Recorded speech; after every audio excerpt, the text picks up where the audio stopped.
Azerbaijan और Tajikistan का हम दौर आज से शुरू। दोस्त ममालिक की क़यादत से दो तरफ़ा ताल्लुकात, इलाकाई और आलमी उमूर पर बातचीत होगी। भारत से कशीदगी में हिमायत पर इज़हार तशक्कुर किया जाएगा। वज़ीर-ए-आज़म 29 और 30 मई को दुशंबे में बैनुल-अक़वामी कॉन्फ्रेंस में शिरकत करेंगे।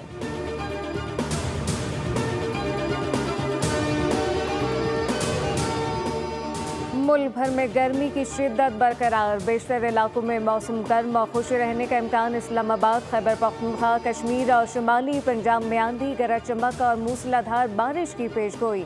बाज़ मकामात पर यालाबारी भी मुतवक्के। महकमा मौसमियात ने अलर्ट जारी कर दिया।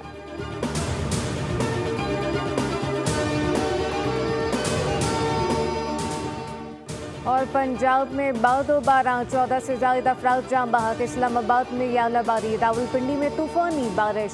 तूफ़ानी हवा चलने से कायद-ए-आज़म यूनिवर्सिटी में कैंटीन की आर्जी छत गिर गई। लाहौर में तेज़ आंधी और तूफ़ान में दिन में रात कर दी। शदीद आंधी के बाद चिड़ियाघर के बाहर दरख्त गिर गए। मुतादिद गाड़ियों को नुकसान पहुँचा। मोटरवे मुख्तलिफ मकामात पर बंद। वज़ीर आला पंजाब का तूफ़ान और बारिश के पेश नज़र इंतज़ामिया और रेस्क्यू को अलर्ट रहने का हुक्म।